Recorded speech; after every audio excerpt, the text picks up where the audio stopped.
Am I audible? Yes, Hi. Dr. Hello. Vasudha, you are. Hello. Yes. Hello. Good afternoon. Good afternoon, everyone. Hello, a very good afternoon. Good afternoon, everyone. We still have 4 minutes to go. Hi, Ravi. You also. Your audio, Ravi. Your audio. I think. Yeah. One of you is having a buzz coming through. I think it is Possible because of my fan. Please give me 1 minute. Sure.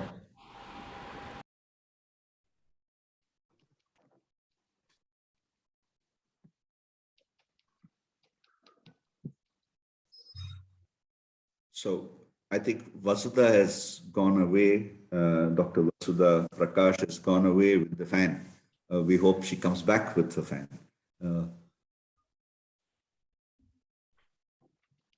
I think, Ravi, you were the only one we did not meet the other day when we Yes. had Yeah, I am not part of your speaking session, and my role is limited to introducing you all and vanish.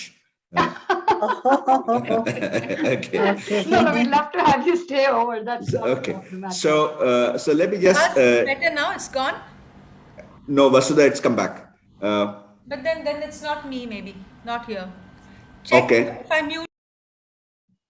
If you mute, it is gone.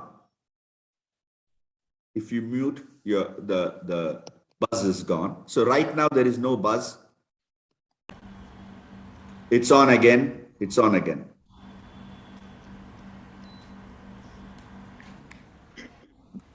Better? Yes, I can hear you. We Yeah, can because hear, now but there is a buzz. Now, still there's a buzz, then it's not me. Yes. Yeah. If you put it off, the buzz is gone. When you go on mute, it is off. But right now we are okay. We still have a minute to go. Let me just put some of the ground framework.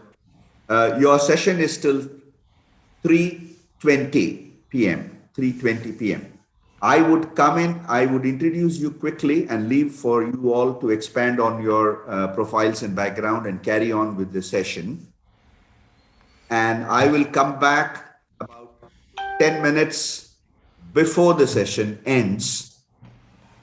So when you see me back on screen, you will know that we have to get into the closure session, part of the session. And I need 5 minutes to make a closing announcement. That said, let's get on with the session for the day. Global Perspective, a Sustainable Development for Persons with Disability. It's a very serious subject, but it's not a subject which has been tackled as much as it should be. Given that perspective, we have a very illustrious panel here. I'll start with the lady with the buzz, Dr. Vasudha Prakash, founder director of VXL Educational Trust. This is a quick one-liner I'm giving. I request each one of you to introduce yourself on the long form. We have Shalini Chowdhury Jacob. Shalini was the first on the screen. Program manager for Enable India. Lovely to have you with us, Shalini, this afternoon. We have Mrs. Manju Singhania out there on the bottom left of the screen, smiling. And Manju is a founder and director of Joy of Learning Foundation. And I have pleasure to invite the lone male member in this forum, Balaji Narayan, who is an independent consultant for the oil and gas industry. And why Balaji Narayan is here? Because he is going to share his personal experiences of what it is to live and work and overcome disability. That said, ladies and gentlemen, the forum is open to you all. Thank you. Women Economic Forum is honored to have you on this session. Over to you. Ravi. Thank you. Thank you, Ravi. Thank you. Yeah. So, thank you all of you for being here. And it was a pleasure even the other day to meet with all of you. So, just to expand on the introduction that Ravi gave. I just wanted to add that Manju Singhania has 26 years of experience in training parents and children with special needs. She's worked in Uttarakhand with SSA. She's an award winner. She's got the Real Hero Award, Jijabai Women's Award. And what is later on, Manju, I must ask you about narrative therapy. I'm curious about that. You're certified as a narrative therapist. So it's an honor to have you. Shalini has been in the IT industry for 20 plus years, and then she moved to the social sector, and now she works with Enable India, like you already said, Ravi. And it's of special interest to me because in our organization, VXL, we do work with Enable India to facilitate placements. So it's wonderful to have you, very relevant also. Bala, 30 years in the engineering, oil and gas industry till 1990.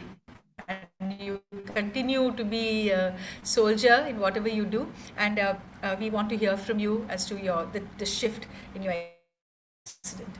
So this is a lovely team. Now, moving forward, the structure is like this. I thought that maybe each of you can make your opening remarks, 2 minutes, 3 minutes. And after that, I'll ask a question. And then we'll move into the answering the question and then again closing remarks, like we already spoke. So shall we start with Shalini, since you're the head of my Zoom thing? Please give us your opening remarks. Sure. Thank you so much, and really honored to be here with all of you. There's just so much of, knowledge in this room itself in terms of the years of experience and working in this field. So as you've already mentioned, I come from the corporate sector, and for the last 3 years, I've been working in the impact sector. I work for Enable India, where we are currently working with 14 disabilities. We are present at 1,000 locations across 28 states, and we've almost helped more than 2.2 lakh persons with disability in the livelihood space. Now, just for a minute, imagine Australia. The entire population of Australia is not working, is not employed. That's the number of persons with disability currently in the world. And mind you, that's a moving target. I mean, I hate to be the bearer of bad news, but we are all one accident away, one grave illness away to come into the pool. And then you have this population which goes in and out of this pool as well. So the economic impact of not including persons with disability into the workforce, as per the World Economic Forum, is 3 to 7% of the GDP. And it gets worse for developing economies like India. And in this strata also, the women who are with disability are further marginalized. So you can imagine not including persons with disability has such a huge economic bearing. And when we talk about disability, we need to look at the community on 3 levels.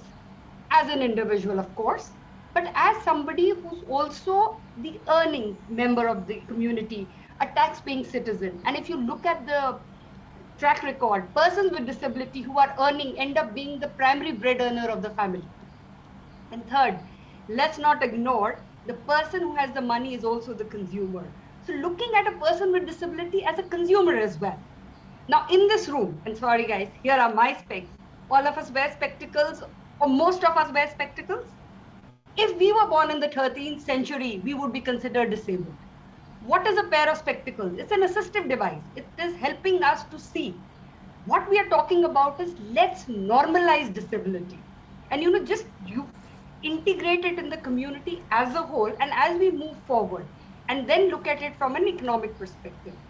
Last example, there is this gentleman who was 30 years old. He was a visually impaired person. So his parents taught him music. No formal education, because it is assumed that somebody with visual impairment ends up becoming a singer. So for 30 years, this person has not walked out of the house, has got no formal education, has never touched a computer.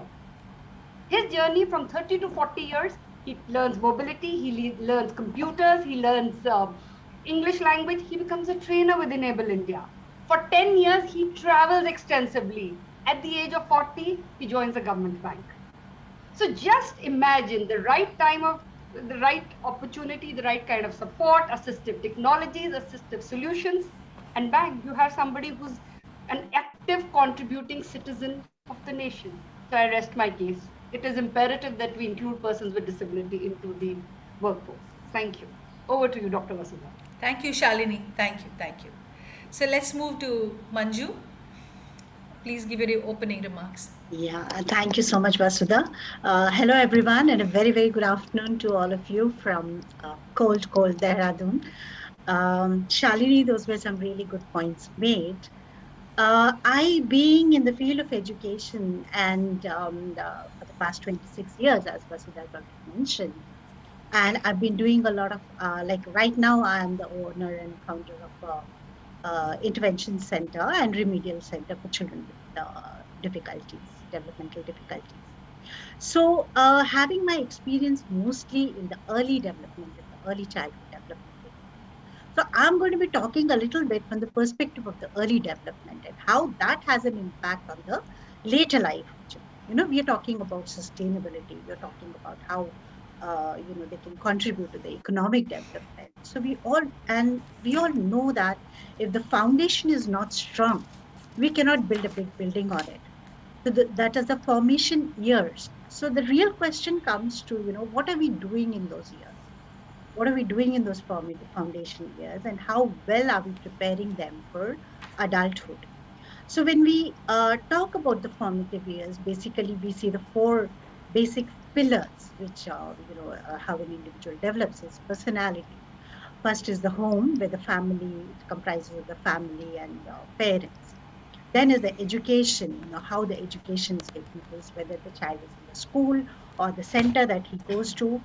The third one is the society, and society includes everybody else, including the government and the policies that are made, for education or children with different kinds of difficulties. And the last but not the least is the training. So when we look at these pillars, basically, so what we're talking about is how the parents are bringing up the children. So what happens is most of the time, a lot of time is gone into first just accepting that there is an issue with the child and the family actually going out and seeking help. So what happens is that the very crucial and important time that is lost in basically getting the early intervention started, as we all know, that is the most important thing. And if that gets delayed, many other things get just start rolling up, and those things get delayed. Secondly, the mindset about, either the expectations are too high or too low. Firstly, I mean, there are a set of parents who believe that come what may, whatever the difficulties are, the child needs to go into a mainstream school and learn the ABCD, and so all other skills are held on. We withhold all those skills and just concentrate more on the academic part of it and the marks and everything else. Or on the other hand, there is also a set of parents or general society or public, we believe that the expectations are too low. You're thinking either it's just a child with disabilities, so what are we going to teach? There's not going to be much scope of learning. So chalta hai. It's a chalta hai attitude, like you just give a basic education and a basic training, and that's enough. So, and also the mindset of not giving them an opportunity to make a decision, think for themselves. So all these things actually, how the child is growing up to be a person who is actually dependent on others because he's not been given opportunity. So the same thing happens when it comes to education. The set of things is either mainly concentrating on the academic work on it, or basically thinking of very very low potential of children and not concentrating more on the kind of skills, the life skills that are needed. That is not concentrated. And then of course when it comes to society, what happens is generally people see the disability first, forgetting that it's a child or it's a person growing. We always should be saying that it is a child with cerebral palsy, a child with intellectual disability. It's not that an autistic child or a cerebral palsy child. The disability doesn't come first. It is the child who comes first. So that is what the society needs to look at. So what I feel is we are concentrating on sometimes, mostly on the wrong kind of things that are needed. So that is how that sets our view sets our expectations, and our expectations actually make us do the kind of work that we are doing with them. So I think everything leads to how we are actually helping them develop into individuals who are able to go into employment, who are able to go and get the kind of training required, become responsible citizens. There is a lot of scope. Everything can be done, but with the right kind of training and the right kind of attitude. So I think that is what I would just go on to say. Yeah. And Thank you, Manju. over They to were you, very, Vasudha. very crucial points that you brought up. Yes. In order, see, when we say sustaining is continuing something for a long term without compromises. That is a Right. definition of sustaining. So, in order, when we think about sustaining and employability, especially when we invest so much in a child with disability, but Exactly. what makes sustaining in adulthood possible is all the inputs that you spoke about just now. Right.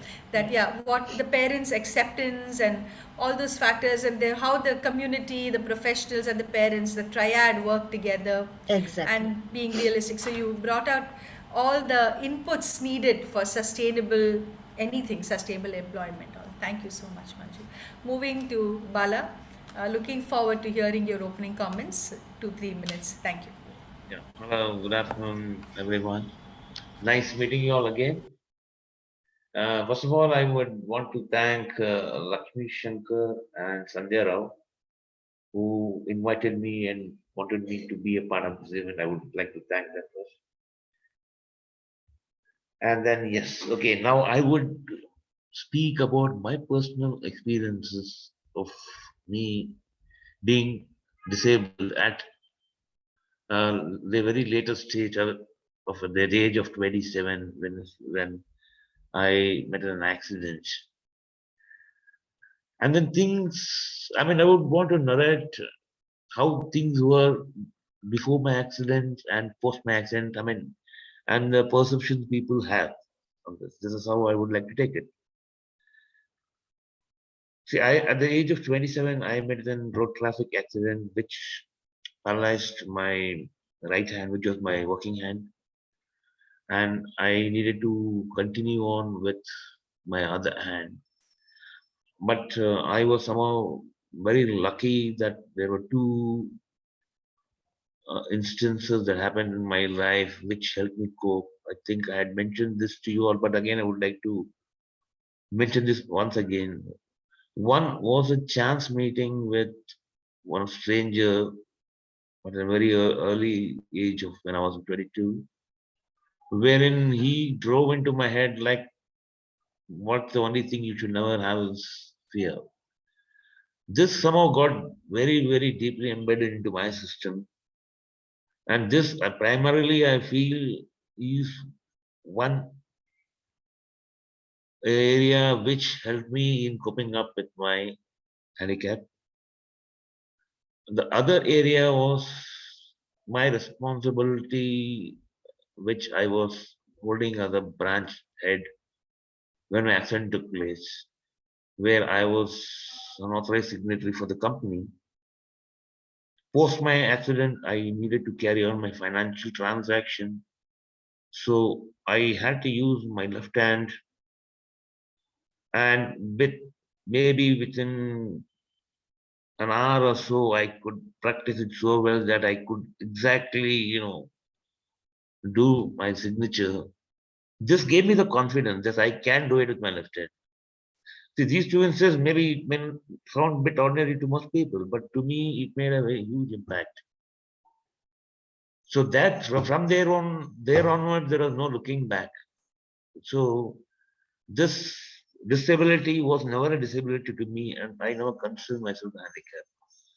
From then onward, I started off my routine course. In fact, now I drive my own car with absolutely no problem.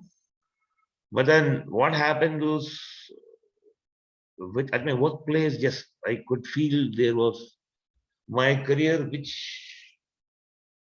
actually was a real growing exponential one, all of a sudden took a U-turn. And I think uh, stagnation started. That's what I could sense, and the root cause was this accident of mine, or maybe my disability, which was not the which should not have been considered at all because I was functioning very well with my one hand, and I mean there was at no point of time that I had asked for any assistance on any issues. So this made me switch my career from a corporate, and I moved on to the small scale industry, which offered me a growth as well as there was a challenge of setting up starting. I mean, there was a startup which I took over, and then it did exceedingly well. And subsequently, I have set up 4 companies, all startup companies. But unfortunately, the SSCs had an issue which was largely related to the finance. The limitations were always there, which wherein I had to keep on changing from one company to the other, though I was more of a management consultant with all these companies. And at one stage, when I look back, getting back into the corporate, I had difficulty. This disability was what I could look at because I was called for an interview, but then somehow or other, I mean, I normally felt that I wouldn't say that I was the best candidate, but I felt that I was qualified enough to handle the function. And in the process of establishing all the SSCs, I had also, developed, multifunctional skills, not at the surface level, but at an operating level. Like though my initial the thing was business development and marketing, I moved on to operations, design, and then largely into finance, where I had established the commercial banking system for most of the companies. With a lot of people were ignorant. And in fact, you would be surprised that even banks at, at the branch level, let's say, like when we talk of an LC, they are not very familiar. It's quite surprising. I shouldn't be saying this, but then this is the fact. So I had equipped all this multifunctional skills. And then yes, but then I did continuing with the small scale, and eventually I did manage to get back into the corporate. There was this company who knew me well, I knew them well, and that was my last assignment. I served them from 2018 and till this last March 21, March 21st, 21, I was employed with them. And then Yes. here again, this company was almost a century old company, wherein though the company was that old, but there are a lot of area where my personal skills, I mean, in terms of the corporate, in terms of commercial banking, help this company. And these are a few things where, something which, point to cherish, Yeah. in spite of, the traumas or whatever. There are moments to cherish. One Yes, of is, course. the multifunctional skills you develop, and secondly, Yeah. you implement it. So the disability brought some gifts also for you, is in a way what Definitely. you're So saying, I what think. Yeah. I also need to So, convey is yeah. disability is not inability. Is what Yes. this is Well said. a thought process that needs to be, you know, Yeah. conveyed S- at all. That's So a I mean, lovely mantra to yes. end in your opening remarks, Bala. Yeah. Thank you. And your story is really very inspiring. And you've been you've really taken the advice of that gentleman seriously, and you've been courageous and fearless in continuing with your corporate career. Yeah. But what came through from your narrative is that people have a mindset about disabilities of any kind. And then as advocates, we have a lot of work to do, because also in all the points that Shalini and Manju brought up and you brought up, we also have to make a clear division between the kinds of disabilities. Okay, there are Right. cognitive disabilities where the work is very much harder when you have to bring them into the workspace, and as against a physical disability like yours, which it's not an inability to understand that that doesn't impact the core of your work or the essence of your work. So thank you so much, Bala, for that thing. But yes, we must keep in mind, even Shalini and Manju, Okay. that the story for every kind of disability may vary, because the background is different, the abilities are different, and so on. So I'm going to quickly move to the next session, which is that of a question answer. And I'm going to put one question to each of you. And I'll start with Manju only because she's in the early childhood and the transition, and then logically move to Shalini, where you'll talk about employability, and then Bala will talk about his, his experiences and his learnings in this journey. So Manju, the question to you is, what are the changes that need to take place so the transition to employment becomes easier for people with special needs? And sorry, I just want to caution you on the time. We do have time. If you can keep your comments to 3 minutes, so that gives us scope to discuss a few more topics. 3 to 4 minutes is fine. Thank you so much. Okay. Sure. We kind of listed the challenges that were there earlier. So I would say that looking at those kinds of things, and the changes that we need to make is, first of all, raise awareness into like everybody should be aware of what kinds of signs and symptoms are there. And then like I said, parents take a long time to even accept or recognize, why doesn't the acceptance happen? The acceptance does not happen because there are so many prejudices. There's so many that linked, the notions and things linked with disability, and people don't want to face that. They don't want to even acknowledge the fact that that could be a possibility in their family. So I think as a society we need to change a lot of things in that.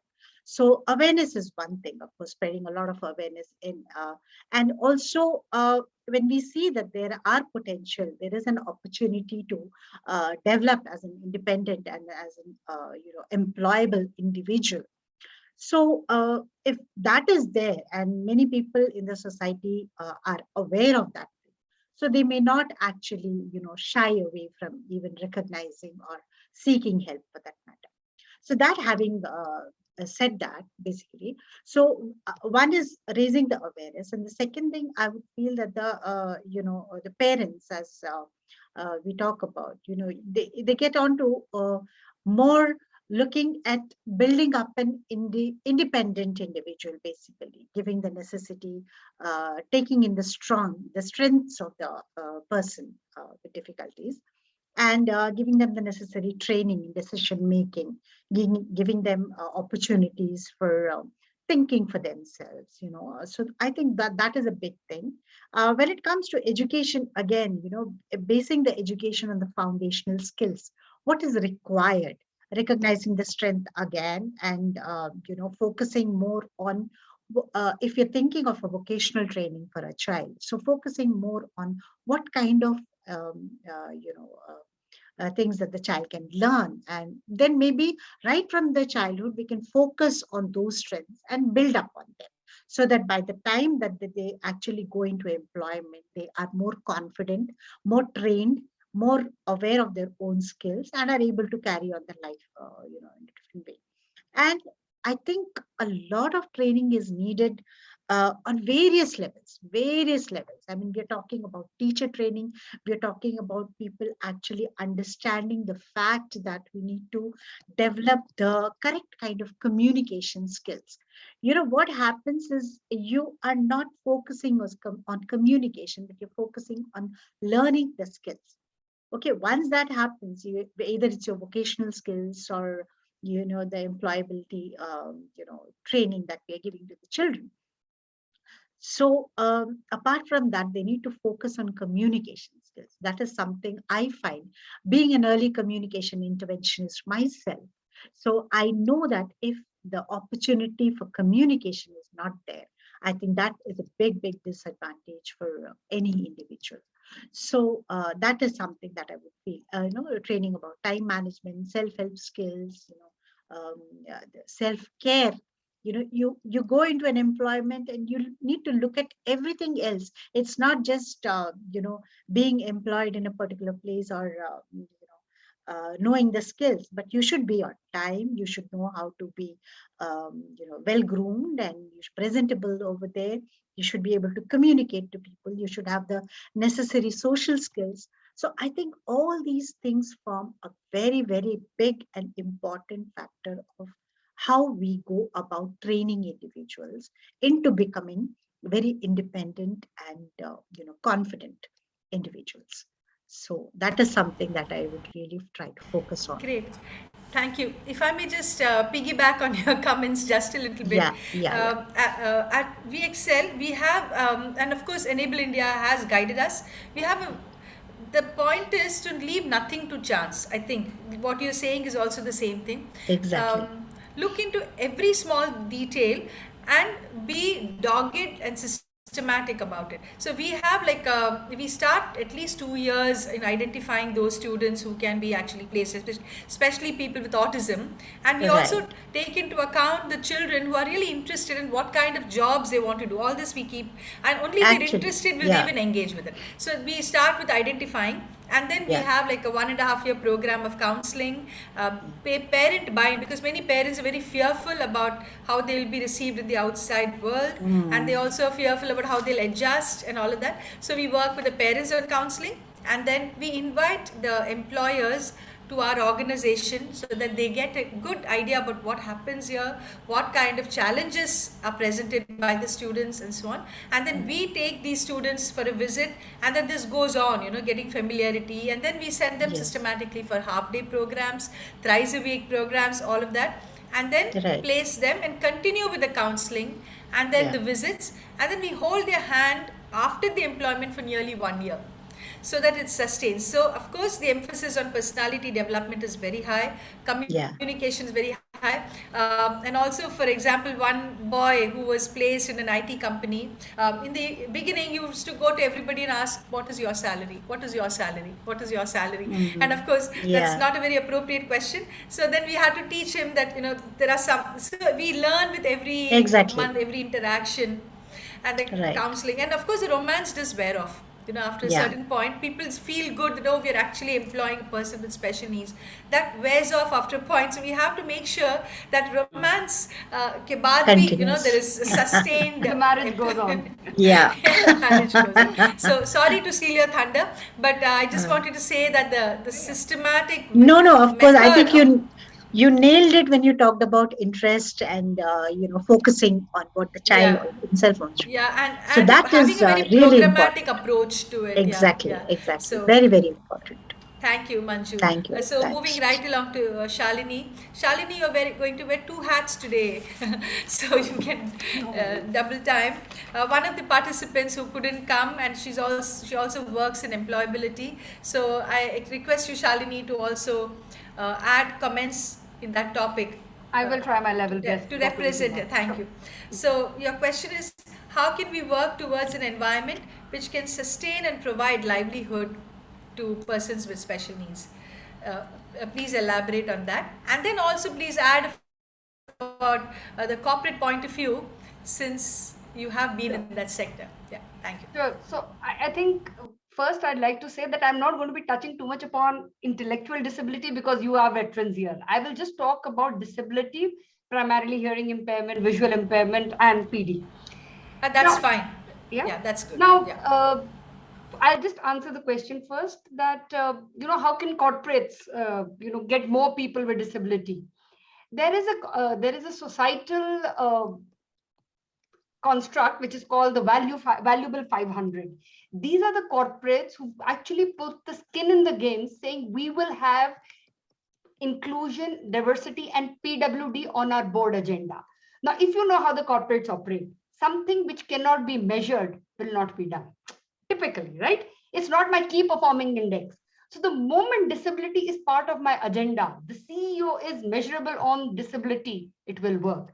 So there is this huge movement happening where people are signing up for Valuable 500, and people are coming out and proactively getting into awareness workshops, etc., trying to do the train and hire model, get into buddy systems. And we've seen an influx of a lot of job opportunities coming to us. But I would like to just take a step back and just see sometimes, and again, this is my personal view, I'm not quoting from there anywhere else. If you look at it, employment is the last mile. Employment and sustainability of somebody is the last mile. But let's look at it. We don't have inclusion in the society. We don't have inclusion in school. We don't have inclusion in playground. Typically, look at a joint family. A child who's brought up in a joint family knows how to interact with the elders, with the youngers, everybody else, versus, and I'm not against nuclear family, but the child hasn't seen aged grandparents. So when the person who's in a joint family is working with the grandfather, the child is bound to slow down because he or she knows that the grandfather will work slowly due to age. So what we need to do somewhere is to normalize, disability. Hawa created her. There is this whole thing and nobody wants to touch it because there is Manju, you rightly said, there is a social stigma attached to it. So nobody wants to associate. And I had a very shocking personal experience recently. We were in a conference and a lady who's like a veteran and, a disability activist, she came for the presentation. And all the people who've grown up in her area or from her school rushed to her and tried to have a conversation with her. And, it was different. Whereas all the other participants who never met her were warm, but nobody made an effort to interact with her because for them, they did not know what is this. The lady has cerebral palsy, is on a wheelchair. They don't know how to interact with her. So I'm just saying that imagine your child is growing up with another child in the class who has visual impairment. So he or she would understand how to, operate and work with them. I mean, small things, our, public transport systems, our museums. Now look at a family which has a disabled person. They can't go to the restaurants. They can't travel because all this is so unfriendly and cumbersome. A blind, a visually impaired person flying in a silent airport. How is he supposed to see the board and the change in the gate number? You're not making announcements. How does somebody with sign language operate? I mean, when we move to a new country or you go anywhere, I mean, I am hooked onto Korean serials. So I'm actually learning Korean, just for the fun of it. Why can't we learn sign language? Just to include a community. So I'm saying there are these small things. I had a friend who was like very taken aback when I joined the disability sector. And he was like, really, you're going to do this? And God forbid, he had a fracture. And, after 8 weeks, when he came back, he says, you know what? It's unbelievable. I couldn't go to my go to my favorite restaurant. I couldn't shop. I couldn't go. No places are accessible. And I was in a temporary disability phase. What about the population who's there permanently? So what I would like to say is let's normalize disability, make the society, the education system, everything more inclusive. Just, beating the corporates for not hiring will not help because they've not grown up. They've not had an inclusive environment. They haven't seen how to treat persons with disability. And I'll leave you with a last instance. In my previous organization, of one of the organizations that I'd worked for, we had a fire drill. Announcements were made and everybody vacated the building. There were 2 people with hearing impairment in the building. It didn't cross anybody's mind that the announcements cannot be heard by them. So I'm just saying it will take time for these things to come into our DNA. But I'm just saying that, we start now. I mean, there cannot be a better timing. Let's start now. But employment, as Manju said, that probably is the last phase. When we look at it, start now. Inclusion, demystify it, remove the social stigma, and just try and normalize this whole construct as such. So that is it from my side, both the sides of the coin. Thank you. Okay, thank you. Very, very important comments from your side. We've been doing a lot of workshops in regular schools because that's where it begins. And Yeah. so that the teachers are actually a little afraid because they feel, oh, they have enough to do, and then there's one more Right, child and they right. really have. So once you Exactly. demystify it and normalize it, like you say, and you give them clear cut strategies and allow some leeway and say that we don't expect results from you. Right. Just allow the child to be with you, and that way the new education policy has made it incumbent of every school to include children. So what we do is we demystify inclusion. We go and say how to do it. We give them simple things like how do you prepare the the children, the regular children, like the Exactly. example you Yeah. gave of in the joint family that a child can slow down. We do the same thing. We tell the parents, parents think it's contagious.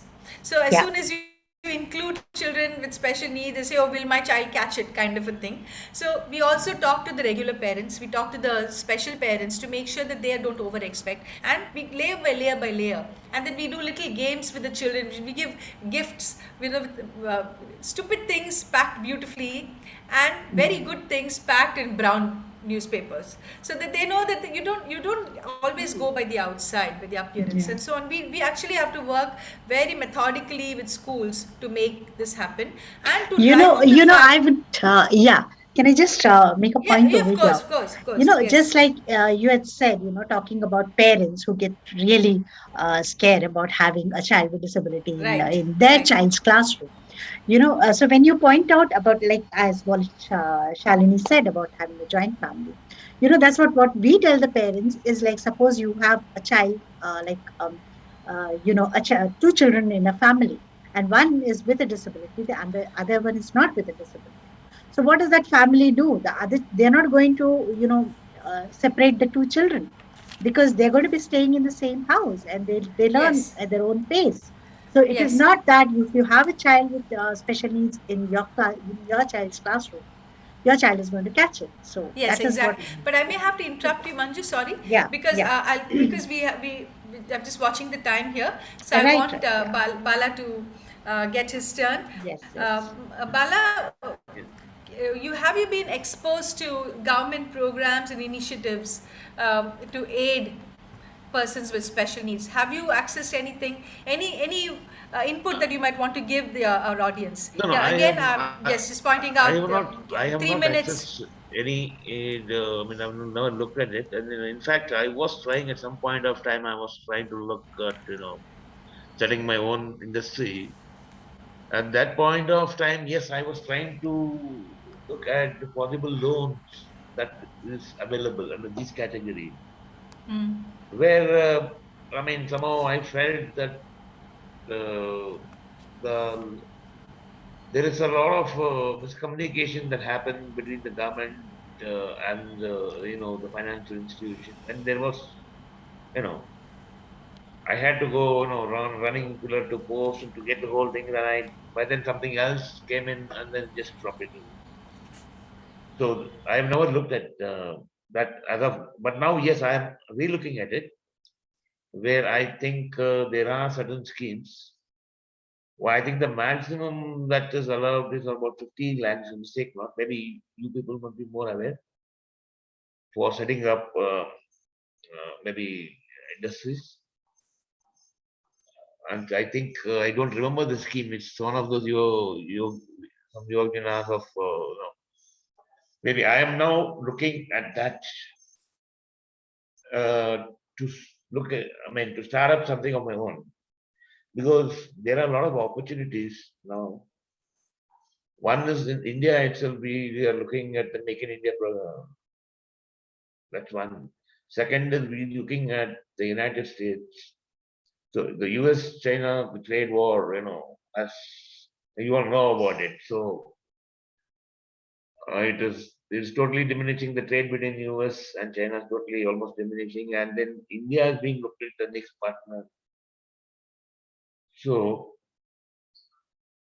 I mean, these are areas where I am looking at, but then of course it's still in a very infancy stage, I would say, at this point of time. Apart from that, I would also look at organizations like you, where I can contribute.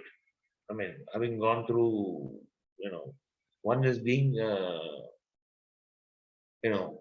a disabled person, and then you've gone through the entire process on how I handle the whole thing. Maybe I could contribute a lot in this segment also. I mean, as of now, I think I'm open to all sort of ideas. So you are actually in a very exciting phase, in the sense So that exciting phase meaning. after when yeah, because you have the world to choose from. There's so much to do in this sector, and even if you become an inspirational speaker, anything, and if you participate in any of the NGOs, you have plenty to do. I'm sure I will send some assignments your way myself. No, like, So okay. so the thing is, but the moot point is actually there are many, many schemes offered by the government, and parents are really unaware of them. Especially, I think up north in Delhi and those areas, they still become cognizant with government rules, policies, and schemes. But as we come more and more towards the south of India, we feel totally disconnected. But the other thing is, if as a suggestion, if the government made these things a little bit more accessible, parents also won't feel daunted by the process and the procedure. So because the form and the paperwork and all of that becomes too daunting for the parents. Recently, we organized a collector to come and speak to our parents about what is available out there, so that they can access those facilities. Those funds are lying there and nobody utilizes them. So actually, that's a very good point you made, Bala, and thank you for that. And yes, that awareness has to be created increasingly. And now we'll come to the last round, and we have 8 minutes to go.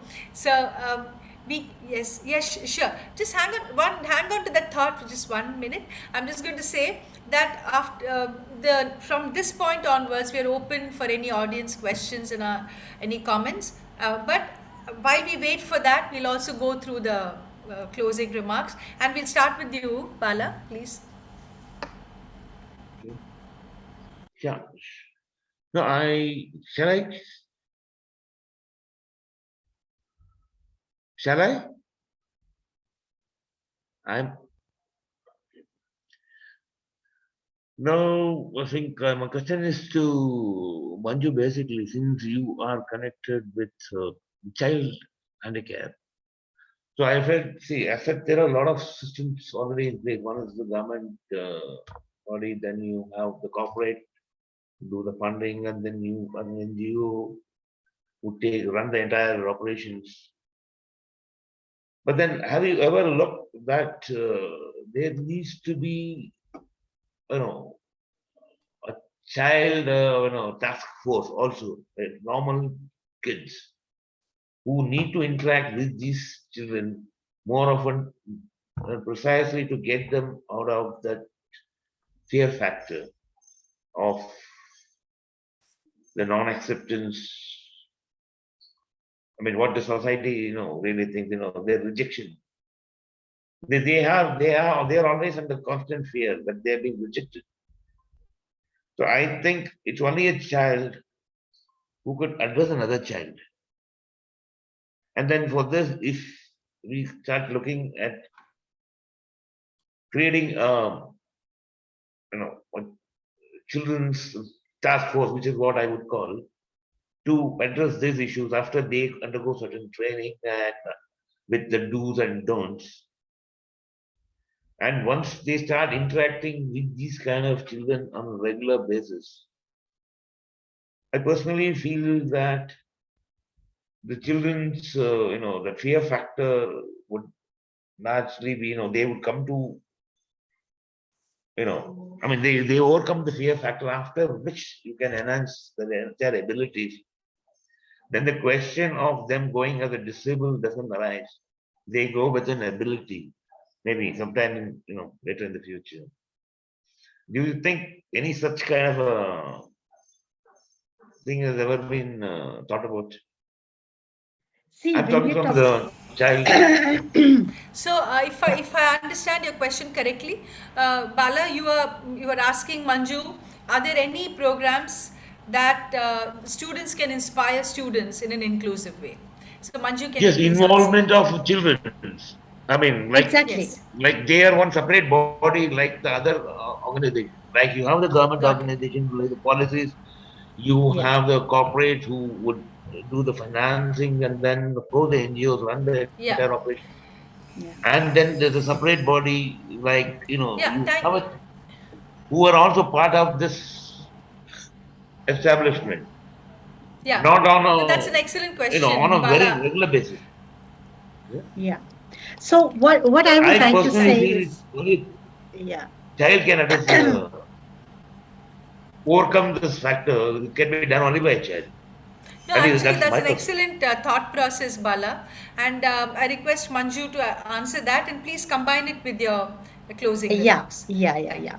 See, like, even if you don't even look at the disability point of view, what we're talking about is whenever, children learn best from other children. And we all know that, that's how it works basically. And that is why I think the kind of, force that we are doing, that inclusion is the answer for many things right now. And when we include, we are not just talking about the benefits for children with special needs. We are talking about, it's the reverse inclusion that we talk about nowadays. It's the benefit that the children without the disabilities actually get by having a child with disability in their own classroom. So that the buddy systems are there. There are so many things that we go about working with, both the children learning from each other, one child learning, communication skills and how to behave, the social skills and skills of making friendship. All those things are learned by the child with disability, while the other children learn about how you can still fight with life by even having some limitations to yourself, and then being compassion, having that compassion and being that ability to help others. So I think all these skills. And why do we say, I think my closing remarks would be, it's basically when we say that children who learn together learn to live together. That is Great. exactly what I would say. Because if Thank you you. see that diversity in the classroom, and but like when children grow up without seeing that diversity in the classroom, and suddenly they see people with disabilities when they go to different sectors in life, so they don't know how to react to it, how to talk to people, how to communicate. Right. But when you grow up with children with different abilities, that society is actually full of them. Yeah. That's And right, then Manju. so Thank you. that's Thank you. exactly what I would Thank Yeah. say. you. Yeah. Yeah, Thank thank you. you, and you made an excellent point there. It's wonderful, and that leaves you, Shalini, with about 2 minutes. I We will have wait two. 30 seconds. 30 Yeah, seconds. Shalini, sorry to interrupt. This is such a wonderful, such a serious issue, not just a subject. 30 seconds is possibly what you are going to get because, That's all I'm going to take. yeah, WEF would like to announce a closing and I need a minute for that. Otherwise, the recording goes. Please. Yeah, my only ask is just normalize disability. Just make it as an everyday part of life, and just try and just go out a bit of your comfort zone and interact with persons with disability, and then you will realize that there is no enigma. It's just somebody like you and me on the other side of the table. Right. That's my Right. message for you guys. Fabulous. On this note, Women Economic Forum, the annual Global Digital edition 2021, has to acknowledge the passion and the lifetime of commitment each one of you have been putting in. A small gesture, the WEF announces Exceptional Leader of Excellence Award to be conferred on all of you. I'm a spokesperson for that. Thank you. This is Thank you. as a digital edition. It is a digital award, and soft copies would be sent across to you on your email. But it's been such a session. Shalini, who talks about GDP impact of 3 to 7% for non-inclusion, to saying let us normalize disability. Simple words which carry so much of meaning. To what Manju is talking about, if you learn together, you learn to live together. Dr. Vasudha, your anchoring was absolutely bang on and superb for a layperson like me to hear and understand. Of course, Bala, your personal experiences and the choices that you chose to make to say that disability is not inability. is stunning. Thank you all for a lovely session. And I hope you all carry on with this great work. The world needs people like you. Thank you so much. Thank you. Thank you so much. Thank you. Thank you. Thank you, everyone. Thank you. Thank you It's a so pleasure much. interacting with everyone. Thank you, Dr. Vasu. Yes, Thanks a lot. likewise. Thank you, everyone. Nice. Bye. Bye.